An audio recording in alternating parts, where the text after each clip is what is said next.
Yeah, 4 minutes. Oh, so are we starting? Oh, no, we're not. Oh, okay. I was like, I was like, do you want me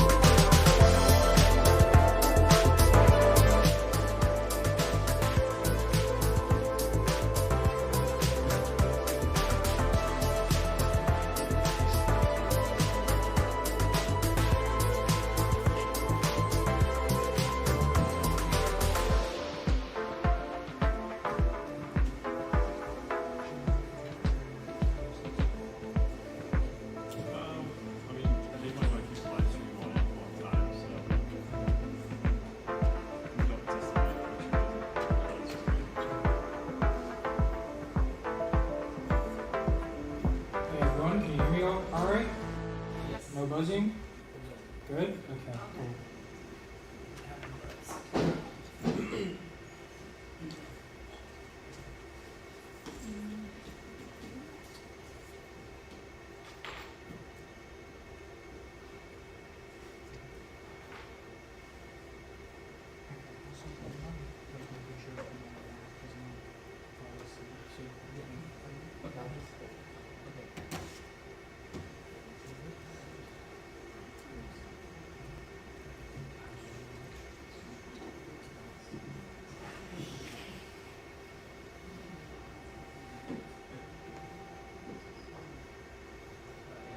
Okay, cool.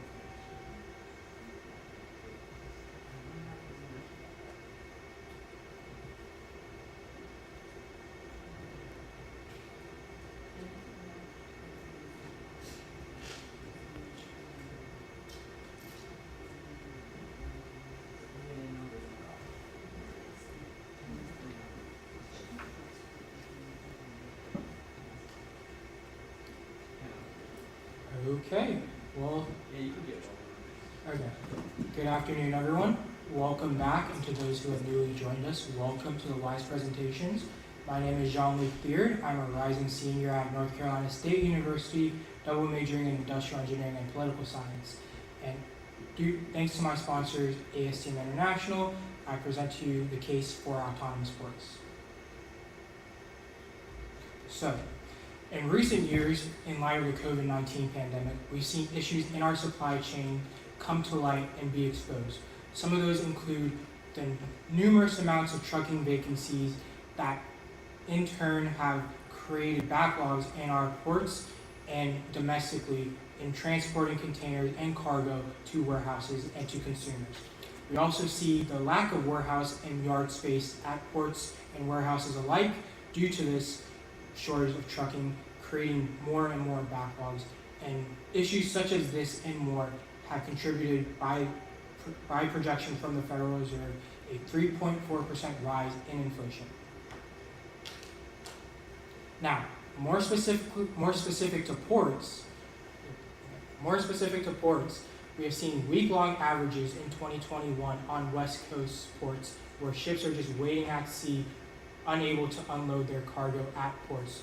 And that is also due to, like I said before, the lack of yard space in ports which can handle the containers being delivered.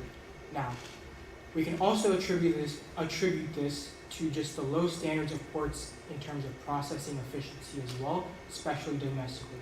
And if we go to the next slide, we can see here, based on the World Bank's Container Port Performance Index,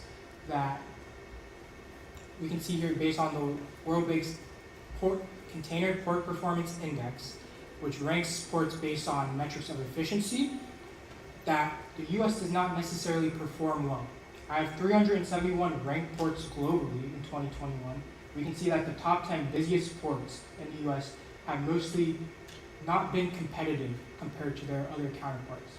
Although we can see Miami in 34th and Houston doing averagely well in 121st. We see major ports like New York and New Jersey at 251st, and more importantly and significantly, Los Angeles and Long Beach in 370th out of 371 on average, which is very significant considering the fact that these two ports handle nearly a third of the cargo imported into the United States.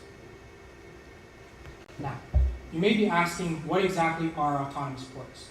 So, for the sake of my research paper, we define autonomous ports as ones that have automated crane terminals. So as you can see in the diagram, we have the crane unloading cargo from the ship onto vehicles that can be transported into storage yards.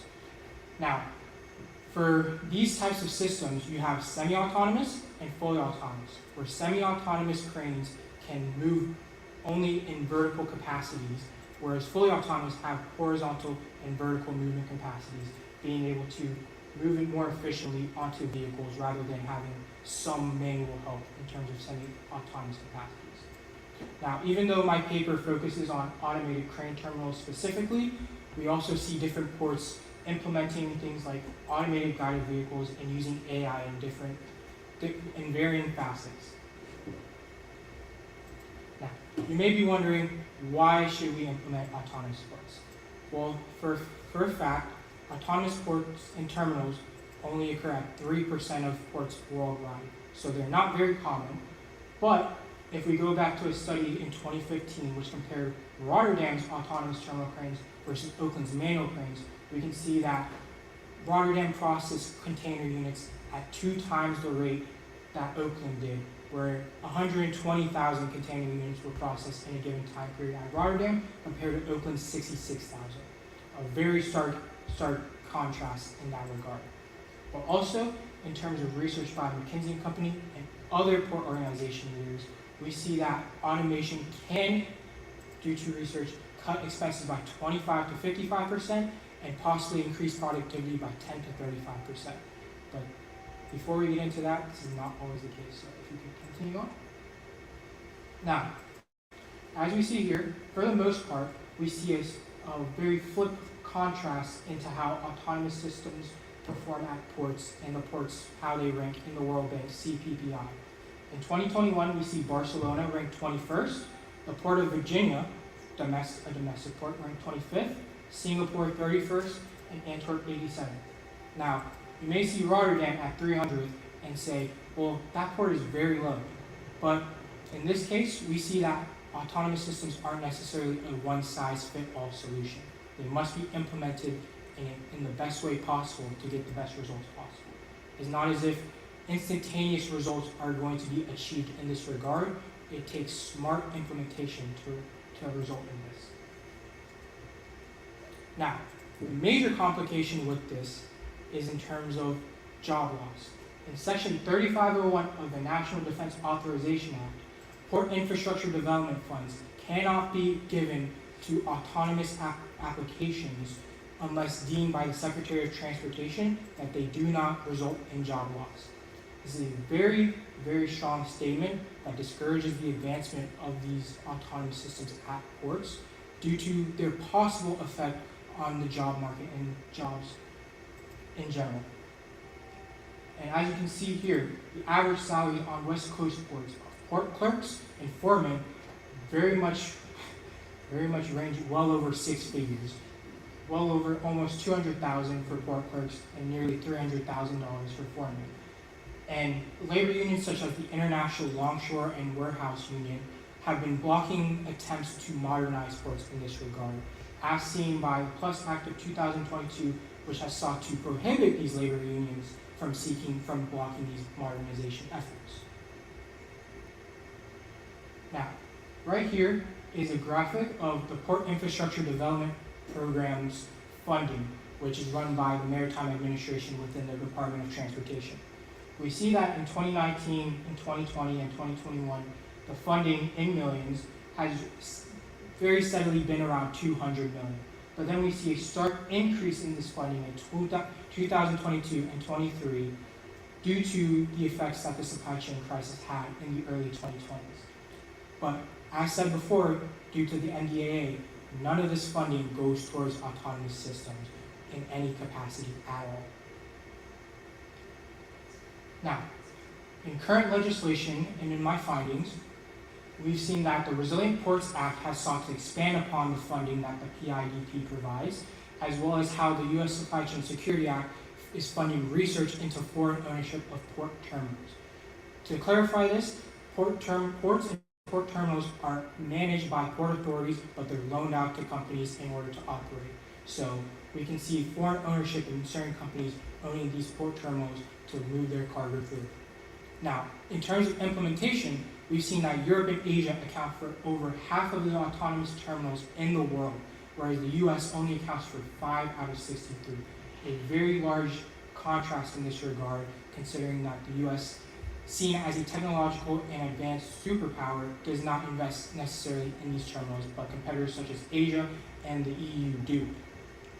But what's even more interesting is how in recent years we've seen increased investment and research into these autonomous terminals and ports and how they can be implemented and used and beneficial. Now, I've been told throughout this whole internship program, Jean-Luc, you can't just give money. That's not an answer to everything.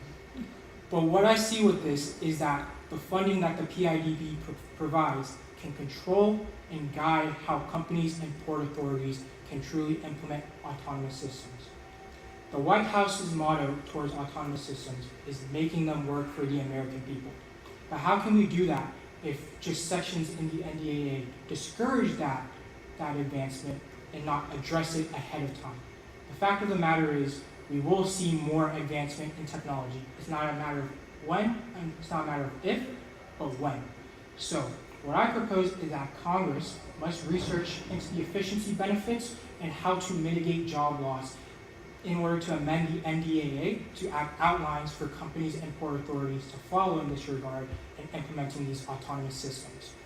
But also along with that, we should encourage standards and governmental organizations to investigate economic, safety, and implementation benefits in this regard. We can see this in terms of how the Port of Virginia has implemented their autonomous systems.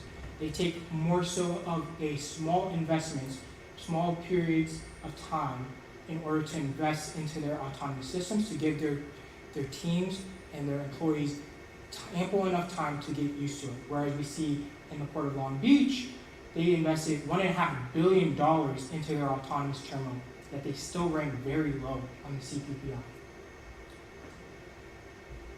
So, in summary, the COVID-19's impact on the supply chain has been very vast and has been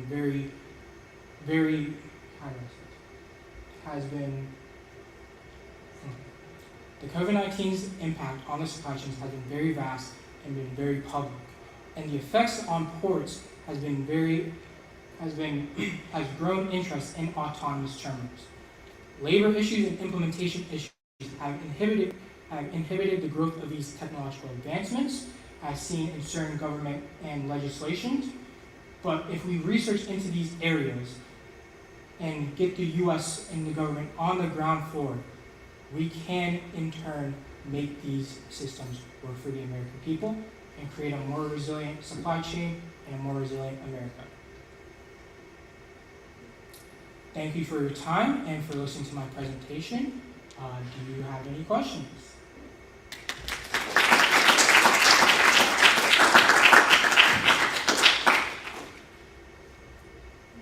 Yes. Is there any kind of like hybrid model you could do, or like a smaller scale autonomous system rather than doing like a full crane structure to kind of like transition the workforce into it, like maybe ease it a little bit?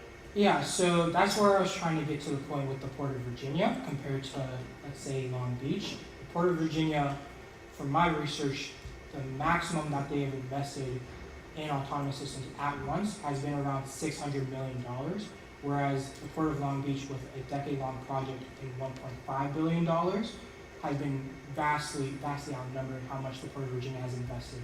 But yet we see the Port of Virginia rank highly in just efficiency metrics and become the most automated port in the United States. So what I see is that smaller investments in those systems give the ample time, because the Port of Virginia is able to implement this within 3 to 5 years based on how I've seen it, whereas the Port of Long Beach has taken nearly a decade to even finish their project and get it up and running. So I think just starting off on a smaller scale first before saying, oh, let's go in and make an entire port autonomous. Like Singapore is doing that. They have a goal by, I believe it's 2030, to make their port fully autonomous on all levels.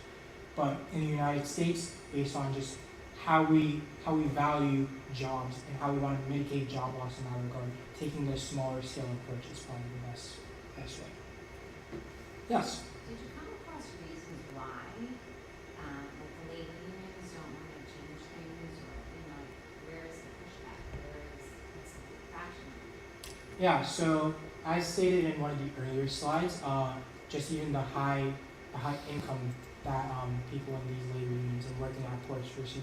I mean, I personally, if I were receiving $300,000 to work at a port, I think that's a pretty good gig, and I wouldn't necessarily want to give that up. But even so, when you think of automation, you think of how it can cost people jobs, or I mean, that's worrying to people. That gives people anxiety of what their job security is, especially when you're making salary that high.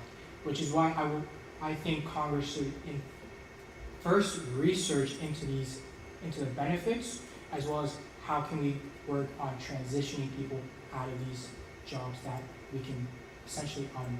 So, yes. Would it be possible to make an argument that although you might lose some jobs at the ports themselves, bringing costs down from shipping, expediting, producing at time scales, that could open up jobs in other industries down the line? Sorry, can you repeat that? Although there might be a cost when it comes to jobs at the ports themselves, by reducing costs and getting speedier operations, would that not create jobs down the line in other industries? It's very possible. I won't say that I've addressed that because I focus my purview on ports in general. So it could create jobs in other industries. As I said before, the supply chain is a vast process going from material sourcing, production, manufacturing, shipping, port operations. I could go on and on. So it's definitely possible that jobs could be created in any of those other sectors rather than just ports. But the main focus and the main problem is the job loss at ports. It's not necessarily fair to say, oh, well, if we lose jobs at ports, we can just transition you into manufacturing. These people are not their trade is not focused in manufacturing, they're focused on ports. So focusing on how we can transition within that sector is what I would say. So. Yes? While you're doing your research, did you find any information from ports that have transitioned to using automated systems on reskilling some of their workforce to maybe have a new set of skills that enables them to work better with these systems? So, not necessarily specific in that regard. I've seen in areas such as Barcelona and Virginia that they more so have employees transitioning into working remotely with these automated systems. So let's say you have a crane right here, but you have your employees working in a separate station, just managing to make sure that that system works well as just maintenance in that regard. But not necessarily too many specific examples.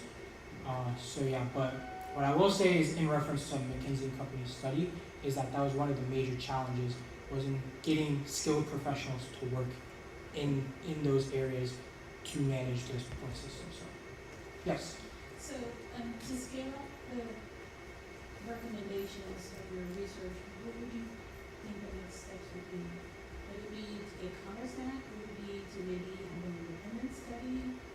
Or how would you present this information more to, say, Congress or even a separate group?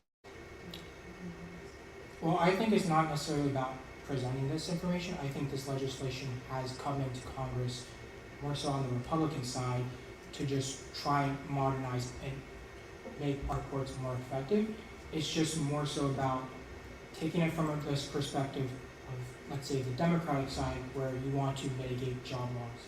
It's more about using those independent studies, as you said, to look at both purviews, well, just more to say like on each side of the aisle, in which you want to focus on efficiency and more economic benefits that the port systems can provide, while at the same time making sure that we're not losing too many jobs and we're not just saying we don't care about the American people. So. Just as an aside, last year I worked with one of our Jefferson Science Model to do part of the evaluation team for one of the manufacturing institute for natural products. And looking at it from, it's a DoD-led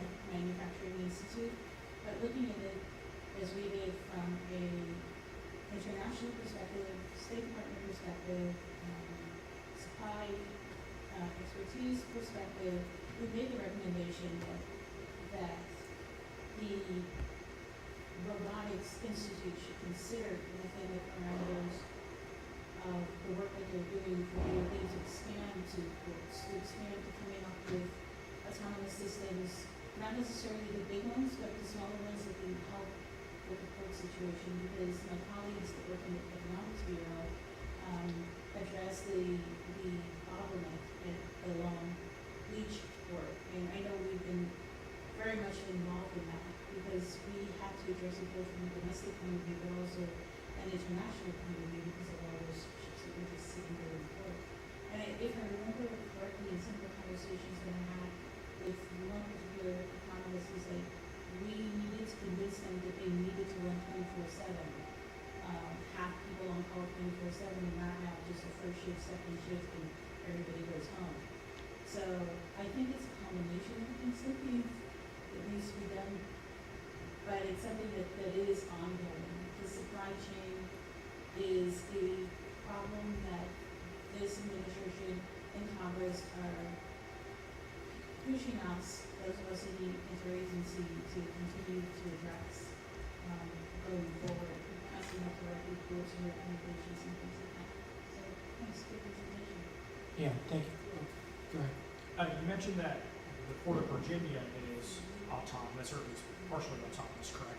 Yes. So did they receive federal funds? Did the Secretary of Transportation give them the green light for federal funding, or was that funding to go autonomous mainly from state funding? That's mainly so how port authorities work is, like I said, they essentially rent out the land, the ports to companies, and those companies then generate the revenue and pay the port authorities, in which they reinvest into ports. So for the most part, they invest in that on their own, in the revenue that they make in investing in ports. It doesn't necessarily come from the federal government. And these agencies, Port Authority of Virginia and so on, are state and locally based. So they're not necessarily receiving federal support. And I found this to be the case when I talked to someone at the Department of Transportation, saying that, usually autonomous, like applications for autonomous systems get rejected because of said clause in the NDAA. So are there any examples of the getting past that NDAA clause? Not that I know of. It's very, very rare. Even the person I spoke with could not recall any type of application in regards to that. So if you look at a port from sort of an industrial process perspective, where's the bottleneck? Is it the cranes? Is it outgoing rail lines? Is it trucking? If you look at kind of, if I were going to invest the next dollar in improving throughput of the port, is it automation and cranes, or is there another area that would also improve? So I think in general, just ports are operated pretty inefficiently all over.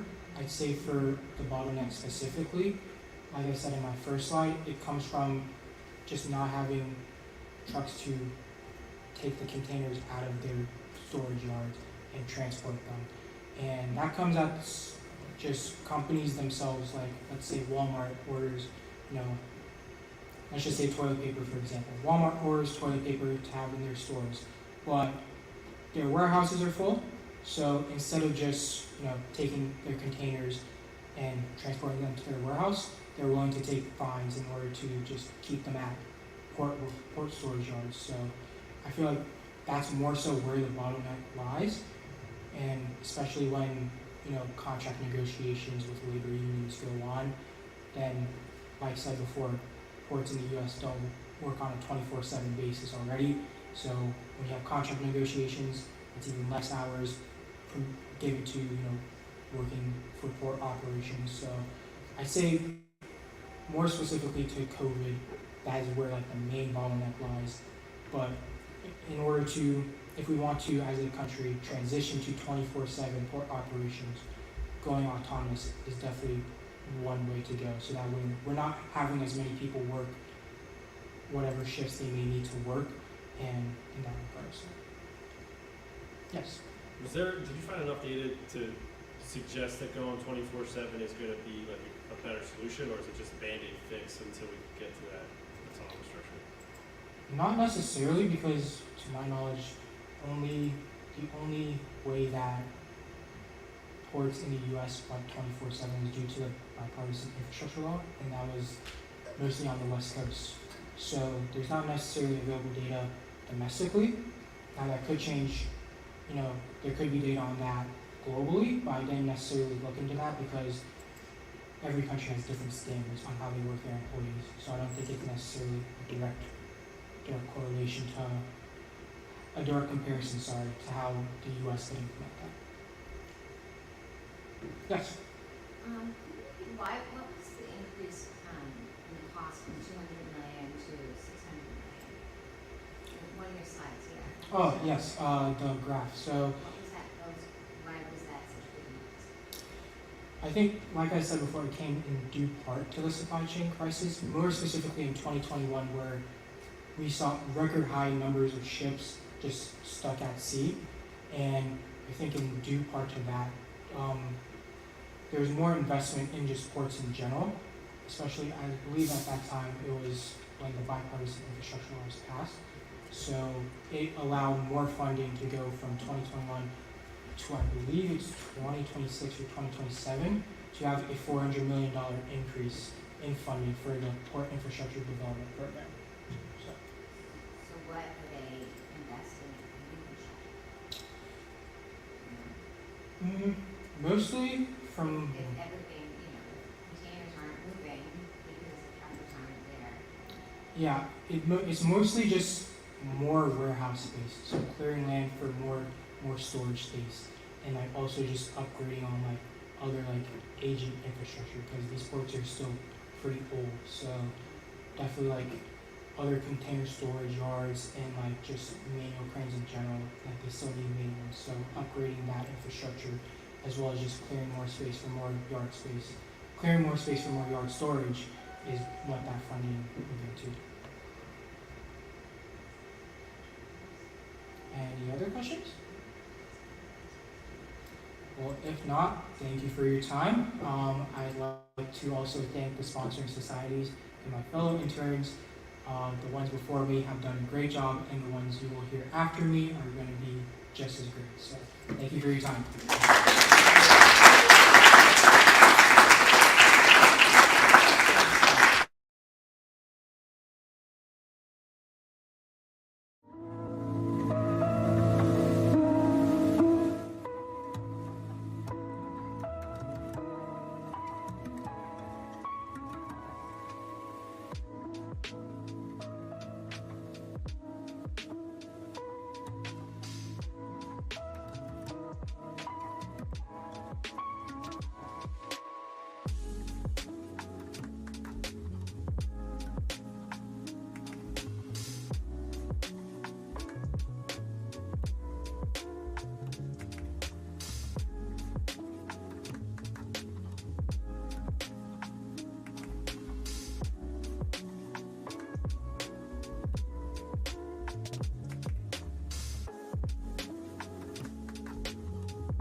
let's get started. Hi everyone, my name is Aicha. I'm a rising senior at Brown University and I'm studying chemical engineering and political science. And today I'll be discussing graphene-enhanced technologies and how we can leverage them to make net zero emissions a reality in the United States. So the net zero emissions goal is a pretty popular goal that was born out of the UN Climate Change Conference in 2015, specifically out of the Paris Agreement, which is a commitment by over 100 nations to really mitigate climate change issues.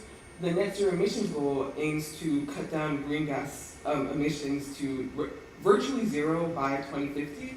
And part of the reasoning behind this goal is to ensure we don't get to the most deadly impacts of climate change, including very intense weather events and mass extinctions.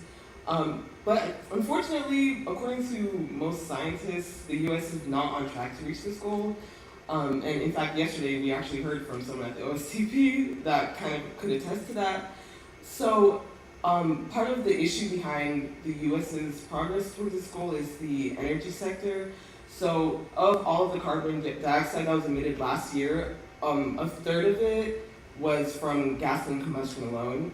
So it's very clear that we need to focus on the energy sector in the United States to kind of combat the carbon emissions that we're certainly emitting, so that we can get on track to zero emissions by 2050.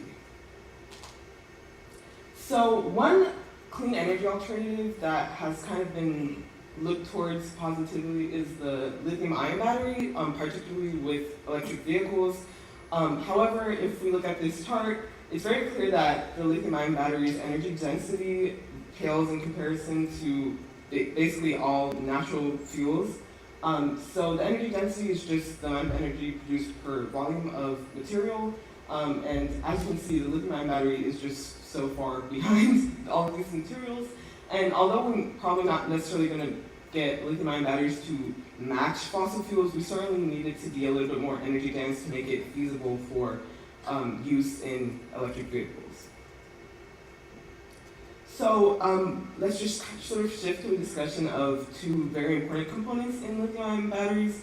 First, graphite is an allotrope of carbon, which just means it's a different form of carbon. And it was discovered in the 1700s, and it is currently a component in most traditional lithium-ion batteries. It makes up the anode for most batteries that are used today in, for example, a Tesla. So it is essentially layered sheets of graphene. So this is an important distinction. Graphite is the 3D allotrope, and graphene is just one sheet of the graphite. So graphene, which was newly discovered in 2004, is actually very flexible, very strong, and has very, very strong electric properties, which makes it very appealing for applications like the lithium-ion battery. And recently, there's been progress in creating graphene-enhanced lithium-ion batteries, which takes the traditional lithium-ion battery and adds in graphene powder or graphene solutions to increase the properties of the lithium-ion batteries that exist today. So the graphene-enhanced lithium-ion batteries actually have more thermal stability, and actually it increases the energy density of the traditional lithium-ion battery by 500%. It also has greater heat dissipation, and overall it's just a more enhanced version of the technology that exists today. However, even though this technology exists and we have all of the tools to sort of put it into place, we have not implemented it in pretty much any American electric vehicles today. And part of the issue is the difficulty we have in mass producing graphene. It's actually quite difficult to mass produce graphene and make a scalable method for producing it. And although there has been some progress in that direction, that's sort of been the main issue in us making progress in this department. Additionally, there's a lack of trust within the graphene supply chain because a lot of the graphene that is produced is misrepresented, or the carbon content doesn't match up with what actually constitutes as graphene, and it just has resulted in investors being kind of wary of graphene supply chain and people that are purchasing graphene getting products that don't match what they initially wanted. So we sort of have to deal with these issues of untrustworthiness and inefficiency to deal with the graphene supply chain and hopefully move towards creating the more advanced version of lithium-ion batteries. So some of the questions I've considered in my research is just how we can sort of accelerate the creation of nanomaterials, particularly graphene, since it's existed for almost 2 decades now, and just how we can sort of leverage what we already have available to us to put us ahead and get us on track to clean energy. So my first recommendation sort of deals with the timeline that we're on. So the EPA, some background, the EPA has been really behind in regulating graphene and other nanomaterials just because they are just kind of backlogged since they've been dealing with other lawsuits that kind of deter them from being on track, and this has led to us being behind in regulating graphene. So my first recommendation is based on a previous executive order in the artificial intelligence space. And this executive order was passed in 2019, and it sort of has a framework that mandates regular reporting and mandates research in the AI industry to sort of position America in a high position in the AI space. So we can sort of use this framework and shift it to the nanomaterial space and sort of copy the same infrastructure that exists to achieve the same goals in the graphene industry. Some similarities between the AI and graphene industry is that there's a focus on outcompeting China, since China has one of the largest reserves of graphene. So we can sort of leverage that to get parties that are interested in outcompeting China to get on board with this idea. Additionally, this executive order could enhance research and education in the graphene space and promote collaboration between universities and the federal government. My second recommendation sort of tackles the issues specific to the graphene supply chain.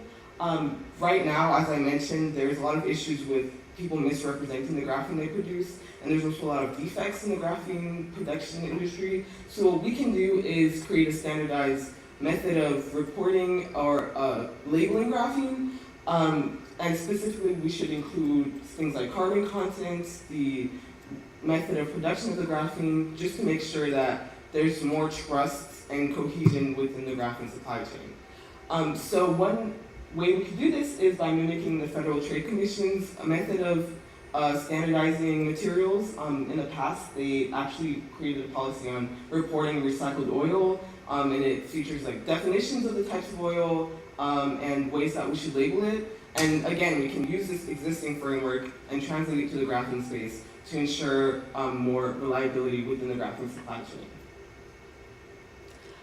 Third, I kind of already touched on this with my first recommendation, but again, just really focusing on collaboration between federal research and universities.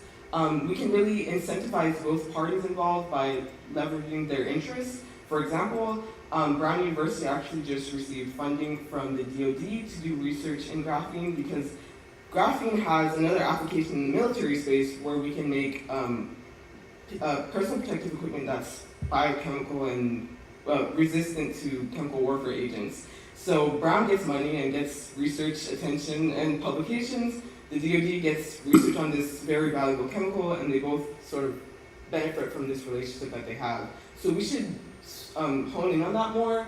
And there is some collaboration already happening, but if we put more focus on it and sort of create a agency that kind of oversees it, this could just accelerate the background research that we could do, especially with graphene, which again has existed for quite some time. And another example, at MIT, they've actually already developed a method of producing graphene, a scalable method.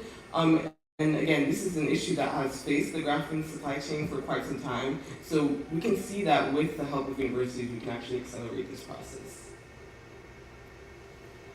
Finally, I propose that we implement a battery passport program. So the Global Battery Alliance, based in the EU, has already implemented this battery passport program, which is essentially a QR code that goes on each individual battery, and it has very important information on the individual battery, like where it was manufactured, the percentage of recycled components in the battery, and with this kind of information with each battery that is cycled throughout the US, we can learn a lot about the lifespan of the battery, any issues that happen with the battery, and just cycle more information throughout the battery industry to help us further enhance the technology that exists to us.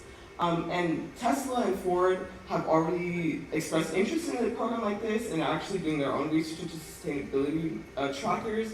So this is something that support already exists for, and it sort of just allows us to better evaluate the battery technology that we push into the market, and it could be very valuable in a graphene-enhanced lithium-ion battery.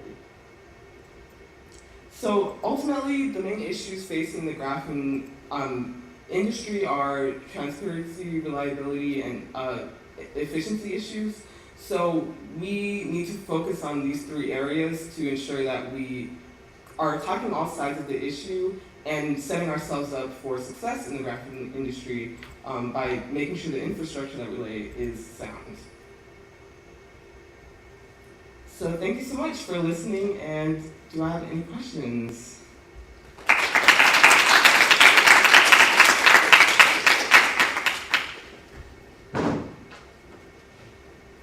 Yes. Here's the cost. Do you know how much it is per volume or square footage? I'm not sure how you measure it.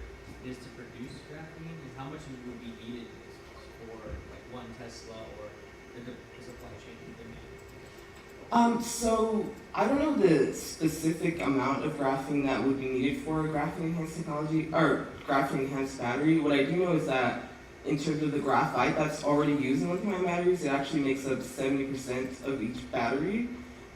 So I would assume it would be a lot less graphene, just because it's just like an enhancement. It's not necessarily making up a huge component of the battery. But I will have to look more into the cost that would be involved. Unfortunately, there's just not many examples that exist right now. A lot of the graphene-enhanced batteries that are being manufactured are in China. So yeah, the US is still a bit behind on that front. Yes? Is graphene production resource and energy intensive? Actually, it's not too energy intensive. It's just, well, graphene production is getting less energy intensive now that we have more scalable methods of doing it. The ones that already exist in the lab are not energy intensive. It's just that it's not very scalable, and if we did try to do it on like a commercial level, it would just not be feasible. But we're sort of heading in the direction of less energy intensity. Is it recyclable material? So could you take it out of the battery and reuse it? Yes, graphene is recyclable, and we can make graphene from recyclable material, or like from waste products. There's actually been efforts to use like paper cups, food waste to make graphene. So it definitely, there's a lot of potential for recycling and using waste that we already have to make graphene. Is anything with graphite a raw material or an input to graphene? Yes, anything with basically carbon. That's the main way that we use waste to get graphene. So, but is graphene recyclable? Yes, graphene itself is also recyclable. Which is amazing because it's so strong. Yes. We think it's stronger than steel. Yes, very strong.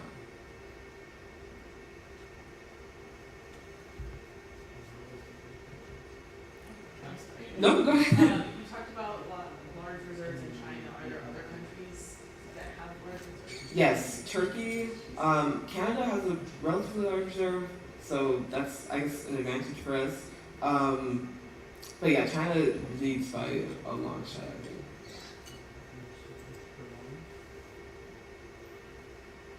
Any other questions? Yes. So what's the main value proposition here? Energy density, so the main use case is vehicles.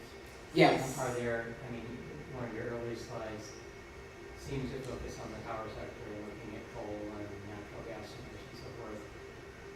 Is there a use case for utility scale battery storage with this technology? Or? Yes. Yes, I think there's definitely potential for like, grid storage. That's not really what I focused on in my research, but if we increase the energy density of these batteries, we can definitely apply it to other areas of energy conservation.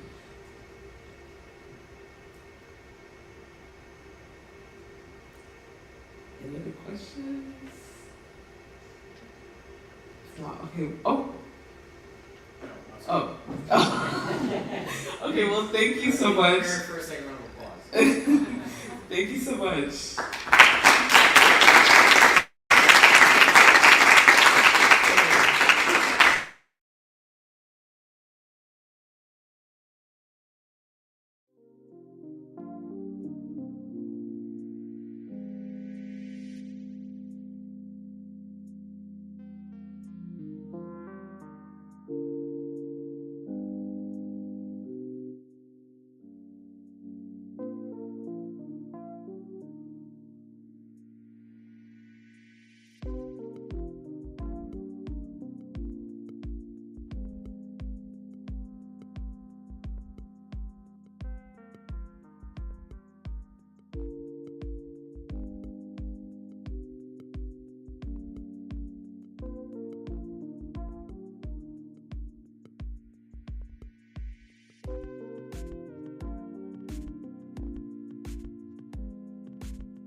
Yeah, which is either all of them. Yeah, I'm sure it's fine. Engineer too. But, Test the microphone again. Okay. Hi, everybody. Oh. Is it a good volume level? I do, thank you for bringing it up. Okay. Well, hello everyone. Thank you for attending the WISE presentations for 2023. My name is Evan Erickson. I'm a rising senior at the University of Wisconsin-Madison. I study chemical engineering and environmental studies. I'm sponsored by the American Institute of Chemical Engineers, and I was able to, through my experience in the summer, with the WISE program in DC, study the current policy state for alternative ways to recycle plastic, commonly called chemical recycling. Before we start off, I'd like to begin by establishing some scale for when we talk about plastics more broadly. So it's been estimated that the world produces over 400 million tons of plastic waste every year, and this is just essentially what we're able to count or track. There's significant losses or environmental leakages along the way through product use that we're not really tracking in this type of statistic, but from what we can count, plastic wastes can be mismanaged or uncollected, and then collected plastics are typically split between three avenues.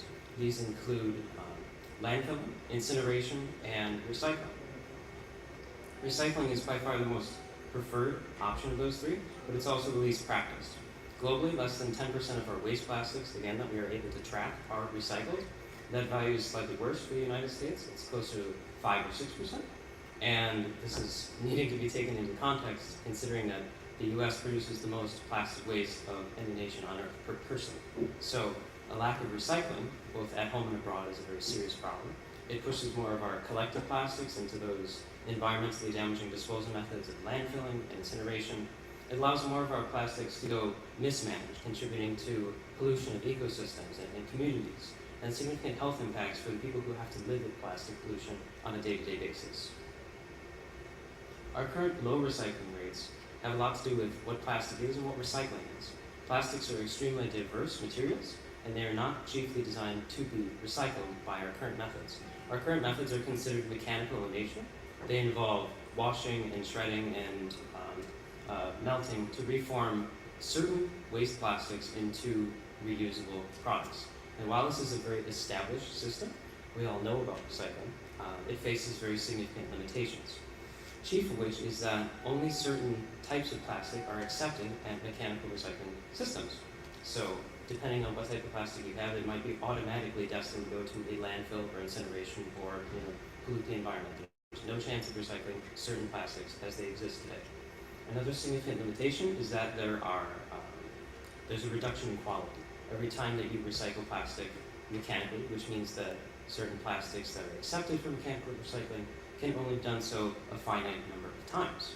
This also contributes to yet another limitation where this reduction in quality produces lower quality end products, and the markets for waste are significantly smaller, creating economic challenges for mechanical recycling as it's practiced today. Due to all of these limitations, there is significant interest in research into alternative ways to recycle plastic.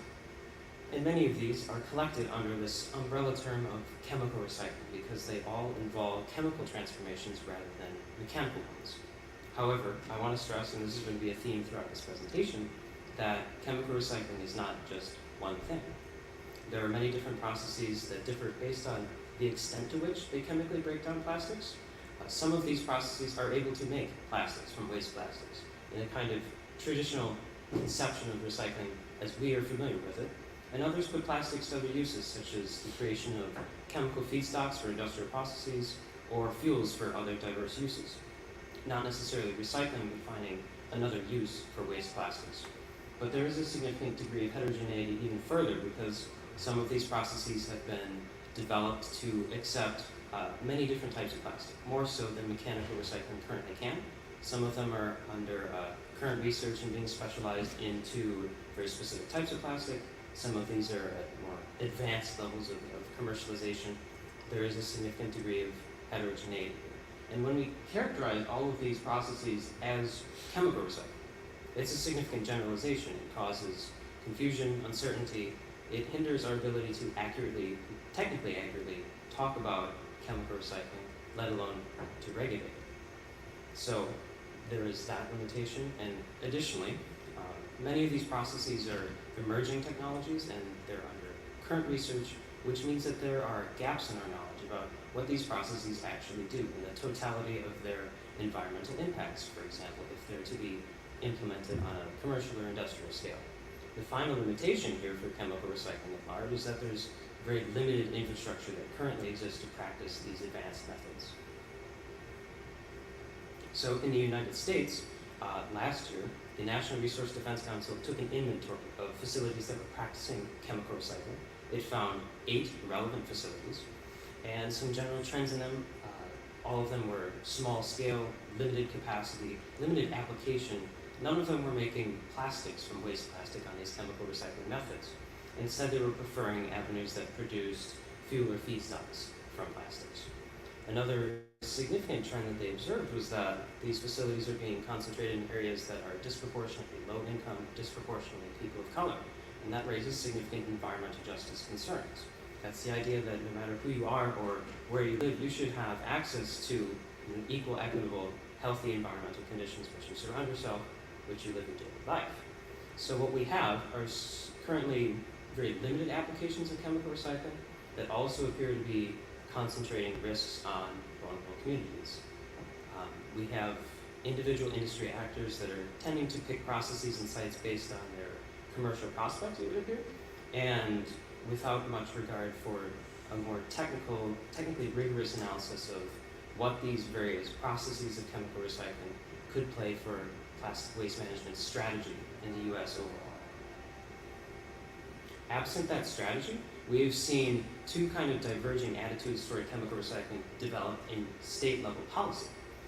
In particular, we've had 24 states in the past recent years recently passed legislation to promote chemical recycling.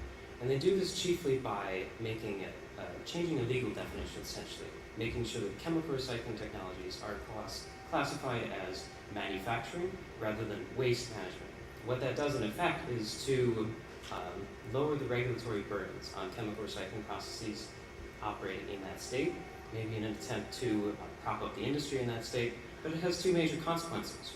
It creates first an uneven regulatory environment between states that are doing this and states that are not, and also tends to set aside multiple very different processes under that generalization of chemical recycling and treat them with a sort of one-size-fits-all legislative regulatory approach.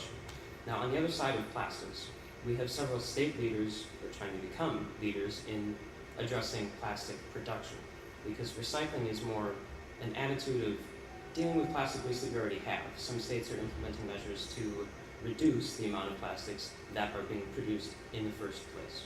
And they do this through a variety of schemes, one of which is known as extended producer responsibility. This is the idea where plastic product manufacturers, to be able to sell in a particular state that passes this law, they have to be more active in waste management activities and directly funding them through a variety of avenues. Another way that they can do this is through the mandating of including recycled content in new plastics that are manufactured.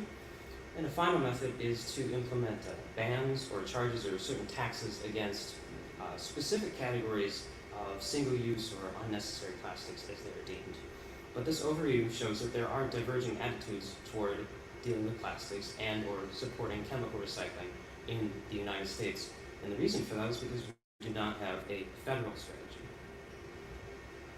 What we do have instead are a collection of federal level environmental protection laws. Many of these have been around for many decades, and they govern anything from air emissions to water discharges, solid and hazardous waste regulations, public drinking water safety standards, and also processes for the approval and use of new chemicals to manufacture in the United States. We have these existing frameworks. All of these are administered by the Environmental Protection Agency, the EPA. However, the challenge comes when we try to apply existing frameworks to emerging technologies, like chemical recycling. Now, the EPA, for their part, has considered these types of questions in a small number of very limited contexts. To give an example, there was recently federal rulemaking that was being issued and commented on about how to regulate two types of chemical recycling, ones that were making fuels from plastics, under the Clean Air Act, and whether they should be considered incinerators. That was a very technical question, and while they were trying to resolve that, it was just for two specific technologies. There wasn't much evidence for a broader strategy to fix or fill up these larger regulatory gaps posed by emerging technologies of chemical recycling. One of the ways that these gaps could be addressed is through the passage of new laws, and I want to bring your attention to two bills that were introduced in recent years that were very significant for plastics regulation in general. In 2021, we had the Break Free from Plastic Pollution Act, which was really a collection and expansion of several measures in those state leaders on plastic production, such as nationally extended producer responsibility schemes, post-consumer recycled content standards, bans and charges where applicable, and another bill was the Protect Communities from Plastics Act, which is an environmental justice focused bill. I bring these up to show that, well, in particular, what these had in common was they would have restricted the role that chemical recycling can play in U.S. plastic waste management. But it does show, even though neither of these passed, there is awareness of chemical recycling at the federal level. And again, the EPA, for their part, in recent important kind of very significant strategy documents that they've been preparing on recycling and plastic pollution mitigation, they have mentioned chemical recycling and are trying to make very gradual progress on how to treat it. But again, their mentions lack specificity. There's not an integrated perspective on what these technologies could contribute to U.S. plastic waste management in the future. And that's where we need to go next. We need a federal structure that can try to make those determinations for us. One of the options available to Congress, to the President, to executive agencies is the formation of federal advisory committees. And these can be formed by either of those three parts of government, but to assemble technical and expert advice whenever it is deemed necessary. The EPA certainly has 21 currently active federal advisory committees on a wide variety of subjects, including the implementation of specific laws like the Clean Air Act to broader topics such as environmental justice. And a new federal advisory committee on chemical recycling could move us toward defining an objective for what we want to see these technologies do in plastic waste management in the future.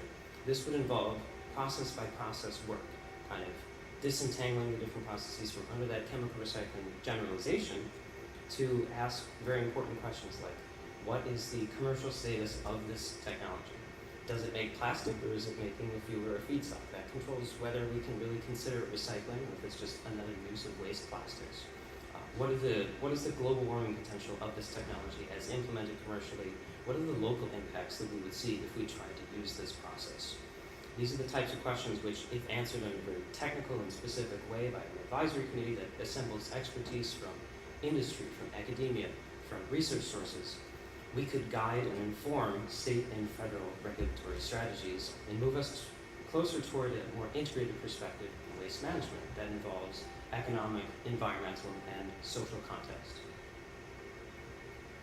If we undertake this work and try to find roles for chemical recycling, we need to keep environmental justice considerations at the forefront of what we do. Because we've seen that the development of chemical recycling, limited as its extent has been thus far, appears to be concentrating risks in more vulnerable communities, and it's not something we want to see for something that has potential to occupy a space in plastic waste management. So we've also seen that state laws have an impact on how chemical recycling technologies will be regulated, how strictly they'll be regulated in the future, and some states have gone as far as to define chemical recycling in a certain way to offer regulatory breaks.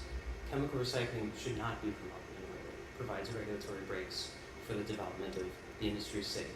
I mentioned that the EPA has an existing advisory committee on environmental justice, and that's the type of structure that could contribute its expertise toward the question of how can we explore roles for chemical recycling while upholding environmental justice concerns. A significant part of this work, and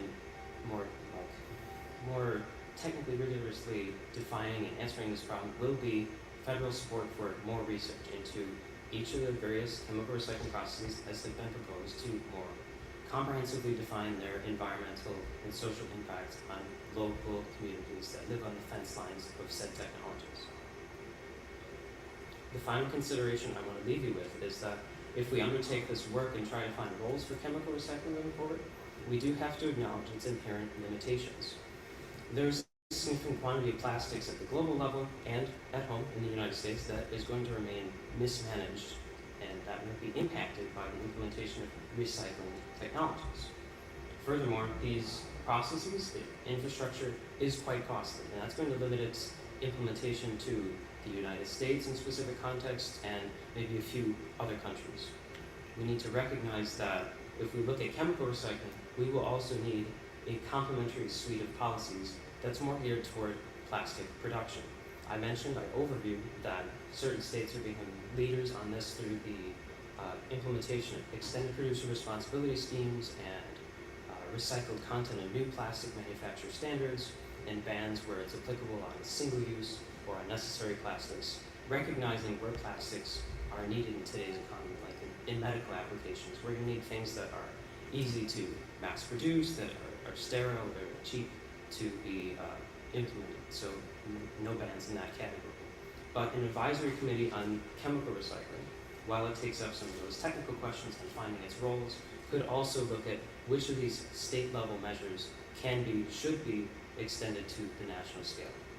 We need to recognize that chemical recycling for plastic waste management may have roles, it just won't be the entire solution, because plastic waste management is a very large, grand challenge. It requires a diverse portfolio of strategies to fully address, and we will need measures that are on the disposal side, like recycling, dealing with plastic waste that we already have, and the production side, both sides of the plastics problem, to treat this effectively. I want to leave you all with just a summary that chemical recycling has promise. There are opportunities, and further research is ongoing to show, to explore ways in which we can make waste plastics that are currently inaccessible to our mechanical recycling systems, divert those from landfills and incineration. We need a federal structure, we need a set of considerations that can help us develop a more comprehensive strategy on what we want to see these technologies do for our U.S. plastic waste management future. And so if you're interested in learning more, I wrote a full paper on this, just like my other WISE interns. It will be available on the WISE website in the near future, wise-intern.org, I believe it is. And I'd like to thank the people I met in this program, my advisors in IEEE, AIChE, my fellow interns, and my family who's here today. Thank you very much to all of you for attending in person and virtual. I am happy to take your questions if you have them.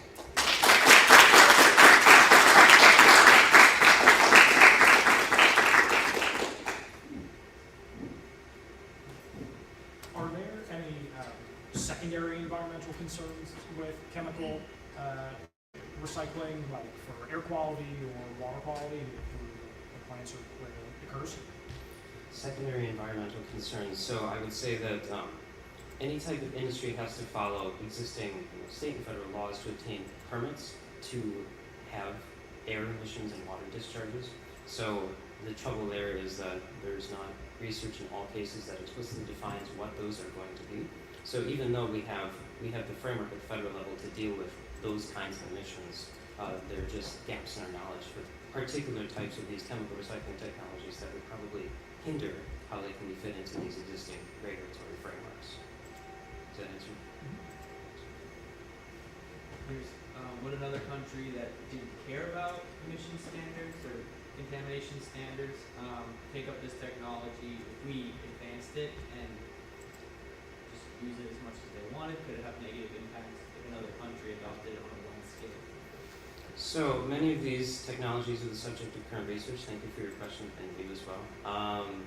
They're all at varying points in the commercialization. Some of them more on the plastic to fuel or plastic to feedstock side. Those are the ones that are being currently implemented in the United States, as I understand it. And the costs remain, high. There's still basically economic research that needs to be done to show how well these compare to other waste management systems.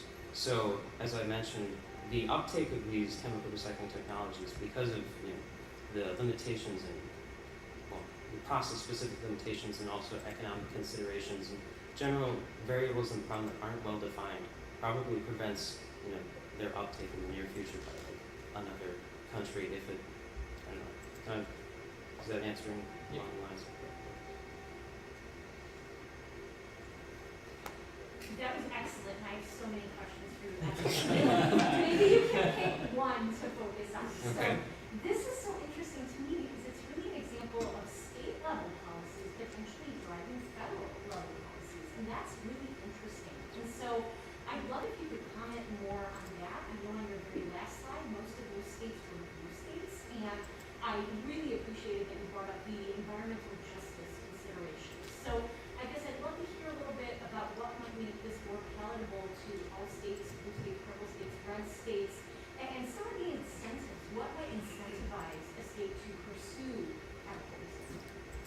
So, thank you very much for your question. The state level policy situation for chemical recycling is very interesting because they are making kind of a legal magic wand and sort of defining chemical recycling in a way that would make it subject to different types of regulation, but it doesn't really change the technical details of the process. And this has been popular in states which have been approached by the bill's main sponsor, which is a lobbyist group, American Chemistry Council, is basically looking for ways to support recycling on behalf of chemical industries. So it's been popular to states which have existing ties with chemical industries. And I think in terms of making chemical recycling more palatable, it's a matter of defining the problem and process in a better way, because there's so much uncertainty about specific types of these processes and the local impacts. It creates a significant hindrance, like on an education level. But how can we agree to this without better or more widespread knowledge about what the technology is really doing, whether it's contributing to plastic waste management in a meaningful way.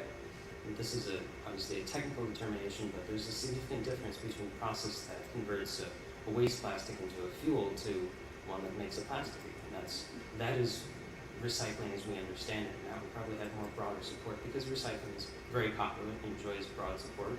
And these technologies that are making fuels or feedstocks are newer, and the details are not as well defined, and it might be a little bit more for the public to accept, I guess. It's the technologies that are under current research of the sort of the plastic to plastic avenues have a better chance of being called recycling and might be more popular once they're moved ahead more into commercial stages.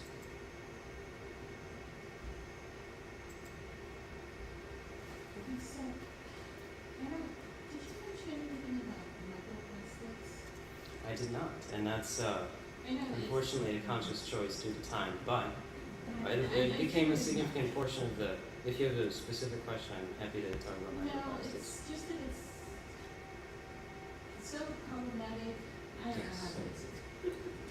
And a lot of my colleagues that work in the Bureau of Oceans, Environments, and Science, those are some of the areas that they work in, and it's as frustrating to them as it is to us to think about it, or even general plastics. I mean, Yep. today, this stuff we can address, because it's just immediate, it's right now, it hasn't gone into the environment, it hasn't gone into the water, we can address this, which makes sense from your presentation. But the other part is the water, and they're so small, the particles are so small, and they're affecting not just us, but animals, every aspect of our environment and our ecosystem. Microplastics is a significant consideration for anything that's going to do with plastic manufacturing, plastic recycling, so I'm very glad that you brought it up and gave me a little bit of a chance to talk about it more at length. Microplastics are difficult because they're particulates, and a lot of our legal frameworks for regulating emissions are based on chemicals, and so it can be difficult to translate those particulate sort of sense to a chemical one, where we're focused on finding acceptable doses or thresholds or standards for emissions in that way that aren't directly related to microplastics. Another significant issue is that microplastics can be produced through plastic production, plastic use, and possibly plastic recycling. That's not something that we have a lot of research into. I was able to read about microplastic emissions through mechanical recycling, but because chemical recycling is so much more of a newer thing that's emerging, that's another gap in our knowledge and what that would create. And so the integration of chemical recycling technologies into existing microplastics regulation is something that we know even less about effectively. And that's a gap that will need to be filled, especially in work that can be supported further by federal research. That's another thing that can be considered by a potential advisory committee once we get harder data on that subject.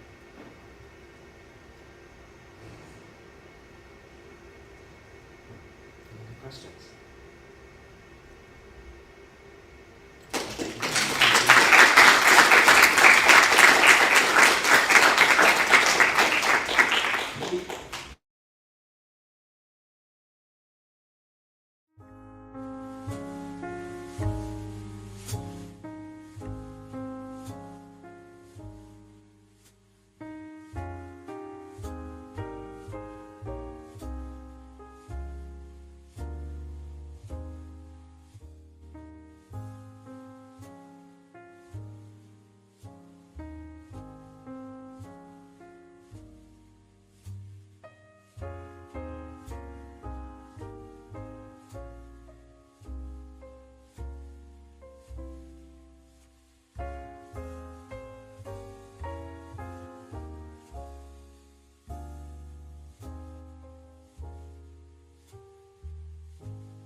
is Courtney Cochran, and I am a rising senior chemical engineering student at Mississippi State University.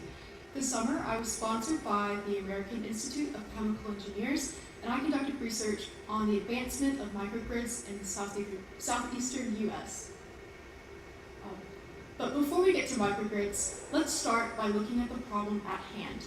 So since the National Oceanic and Atmospheric Administration, NOAA, began tracking the number of weather events costing more than $1 billion in damage in 1980, you can see from this graph that that number has gone way up in the past 40 some odd years. So you notice, I don't know how well you can see, the x-axis is the year from 1980 to 2021, and the y-axis is in the billions of dollars all the way up to 500 billion, and the graph is color-coded by the type of weather event that we are looking at. Furthermore, in the past 2 decades, we've seen more weather-related major power outages than in the prior decades. So you may have wondered when I started this presentation, why did she choose to focus on that particular region of the U.S.? And I chose the Southeast in part because the Southeast has had more weather-related major power outages than any other region of the U.S. in the past 2 decades. Now, a couple of points of clarification.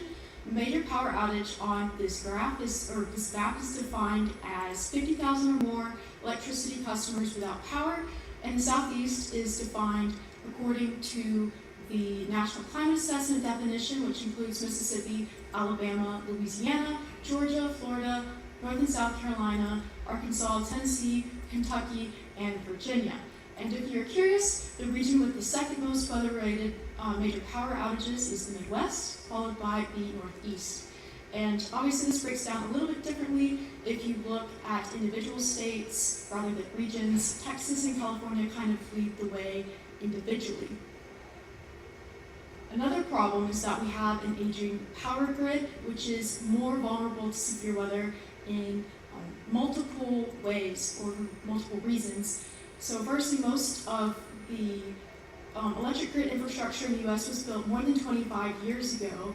And not only that, but when it was built, the weather standards it was designed to withstand are in some cases lower than a lot of the severity of weather events we're seeing today. So for instance, Hurricane Ida, I have some pictures for that on the screen of the damage of that. The winds in Hurricane Ida were upwards of 150 miles per hour, and the electric grid infrastructure in Louisiana was only built to withstand winds upwards of 95 miles per hour. So you can see there's a lot of damage to this electric grid infrastructure, and many residents in Louisiana were without power for weeks following Hurricane Ida. So, according to the U.S. Energy Information Administration, or the EIA, in 2021, U.S. electricity customers were without power on average slightly more than 7 hours during the year, and more than 5 of those hours were during what the EIA would call a major event, such as a hurricane. And this is a significant increase from between 2013 and 2016, which was more of 3 to 4 hours on average. But fortunately, there is a solution, which are microgrids. And in addition to the grid resiliency benefits that microgrids offer, they also can help reduce costs when you're offering ancillary services to the grid.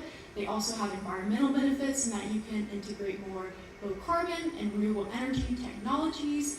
And they're also helpful in fortifying the grid against cyber and physical attacks, as well as in preventing cascading outages. Now you might be wondering, what even is a microgrid? And a microgrid is simply a group of customers in a defined electrical area that have the ability to connect and disconnect to the grid. So the benefit in that is, in the case of a natural disaster, a community or anybody on a microgrid could disconnect the microgrid from the larger grid and continue to have power. So another thing to note about microgrids is they can utilize a variety of energy technologies, including solar PV, wind turbines, gas microturbines, fuel cells, small modular reactors, and battery storage, diesel and natural gas generators. So that's something really cool about them. And an important thing to note also is that unlike what we would think of as a traditional power grid, microgrids have generation either on-site or really, really close to customers, which also helps make them less vulnerable to severe weather. So you may be like, wow, this is such a great idea. Why don't we have more microgrids? So basically most obstacles to microgrids or wider deployment of microgrids boils down to high investment costs and regulatory uncertainty. Investors don't want to spend a lot of money to build these microgrids and then not be able to interconnect to the local grid and provide ancillary services, which are services that help power flow in a more stable fashion. They include services such as like frequency response, and microgrid operators and owners can get compensated for these services and help get a return on their investment. So this regulatory uncertainty is a real problem in the Southeast in particular. I actually use the National Conference of State Legislatures Energy Legislation Database to look on like a state-by-state basis at the microgrid laws that they have. So I found that Tennessee and North Carolina have laws that reference microgrids, and there is pending microgrid legislation in Louisiana and Mississippi and South Carolina. So Tennessee actually recently passed legislation creating a commercial assessed clean energy and storm resiliency program, and one of the qualified improvements to a property that you can have is microgrids. And Louisiana is actually considering really similar legislation right now. Mississippi earlier this year was considering legislation that would actually legally define microgrids and direct our Public Service Commission to regulate microgrids. In South Carolina, there is legislation that's being considered right now that would create procedures for implementing more distributed energy resources and renewable energy microgrids. And North Carolina recently passed legislation mandating performance-based rate making, which I'll talk about a little bit more later. And one of its performance goals or targets in passing this legislation was implementing more microgrids. So states haven't really regulated microgrids up to this point because they are so complex to regulate. Firstly, as I mentioned earlier, they integrate a variety of energy technologies, all the ones I listed earlier, and they normally use like a combination of these different technologies. Secondly, the ownership structure impacts the legality of a microgrid. So you have ownership structures ranging from completely utility owned and operated to completely privately owned and operated. And the structure depends, it affects if it's considered legal or not. So the most unfavorably viewed ownership structure is the district heating model, where a firm operates and manages a microgrid and then sells the electricity from the microgrid to customers in an area, and that seems to be viewed unfavorably because the firm that's not a utility is acting as a utility.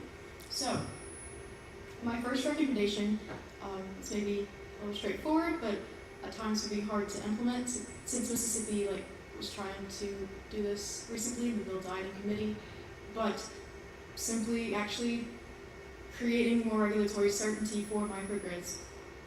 So first, as I mentioned, the ownership structure impacts legality, so actually laying out the legal rights and definitions of microgrids and the circumstances in which they are legal would be really helpful for investors. Secondly, I've read about cases where utilities have voluntarily created tariffs for microgrids, but then they kind of offered the utilities more flexibility, and they were able to, or it made it easier for them to deny service to microgrid owners. So requiring approval of tariff arrangements by public utility commissions and public service commissions to help ensure fairness for both customers and generators. And lastly, creating interconnection and technical requirements for the microgrids, so investors can know from the beginning that they will be able to connect to the local grid. Secondly, as I mentioned earlier, North Carolina recently passed legislation mandating performance-based rate making. Essentially, performance-based rate making is when a portion of a utility's revenue or earnings is tied to certain performance goals, such as more grid, better grid resiliency, or implementing more distributed energy resources in microgrids. So this is one way that states could encourage more microgrids. Secondly, community choice aggregation programs. They allow qualifying governmental entities such as cities and counties that are in the service areas of investment owned utilities, IOUs. I think IOUs service 72% of electricity customers in the US. They're able to purchase or generate their own power. Cities and counties, the qualifying governmental entities are. And this just really helps with improving the economics of microgrids and helps make them more cost effective. So, if states are wanting to look into regulating microgrids or passing legislation on microgrids, there are several states that already have pretty substantive microgrid laws that they can look to, including California, Connecticut, Maine, Hawaii, Puerto Rico. I swear I'm missing people. But there's several states that already have pretty substantive microgrid laws. Those are the dark blue, and then the orange states are states that have passed legislation that actually reference microgrids. So this issue is really important, and if we don't act on the issue of grid resiliency as a whole, we're only going to see more and more weather-related major power outages. So that, I'd like to thank everyone for being here today, and thank you for listening to my presentation. Everyone else has been really wonderful before me. I think it's been a really great day. So yeah, thank you everyone. Oh, and resources.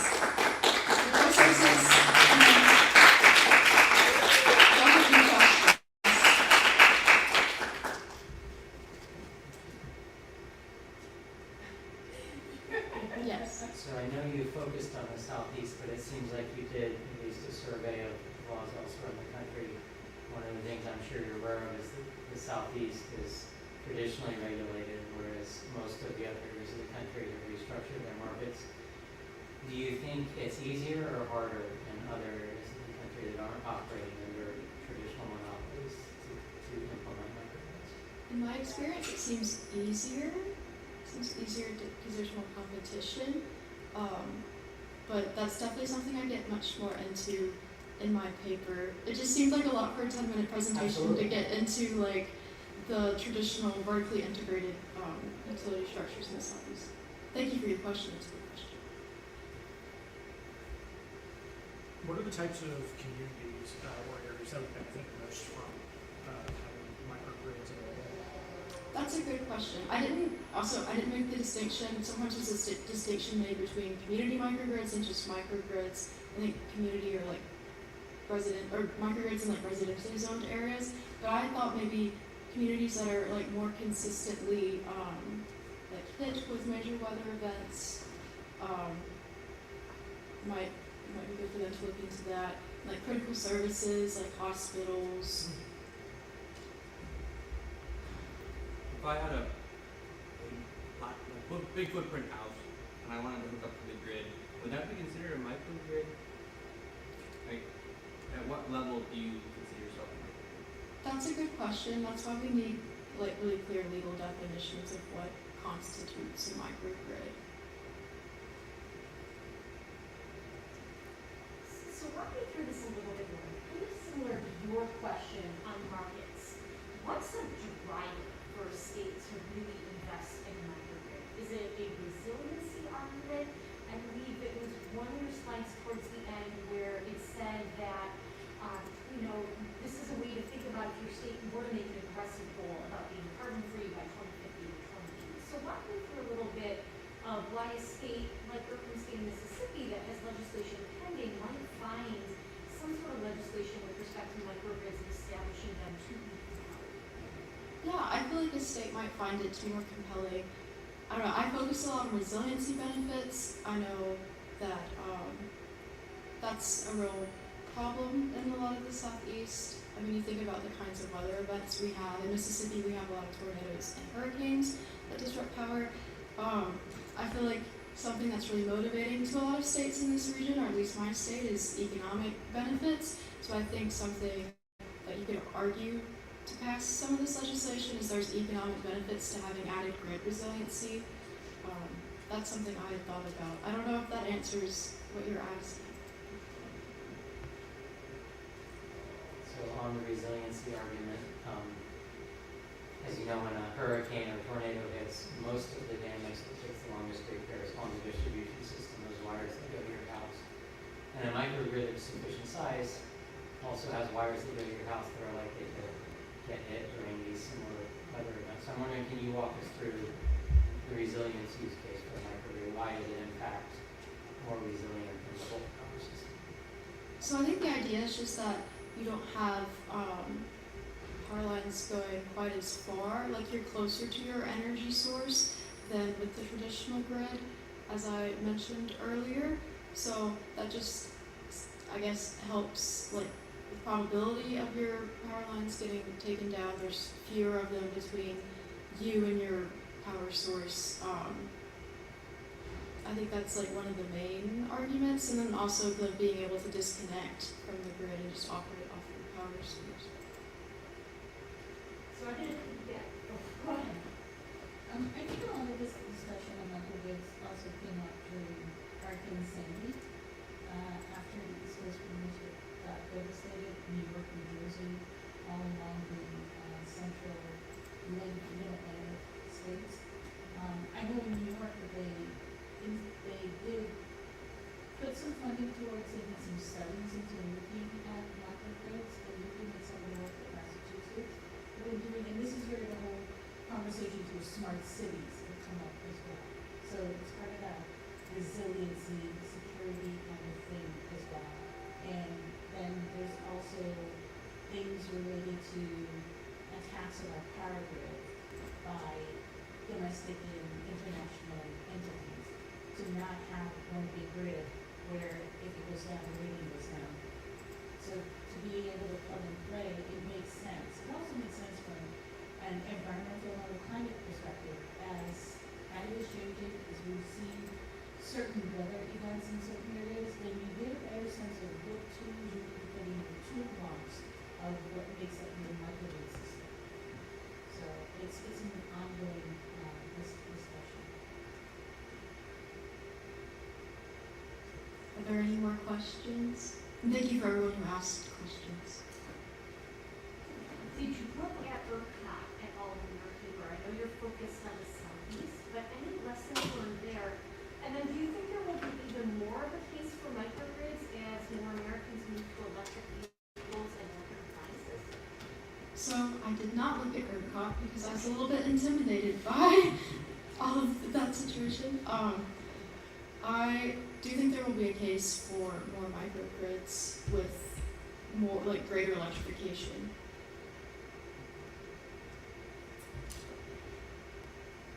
Is that all the questions?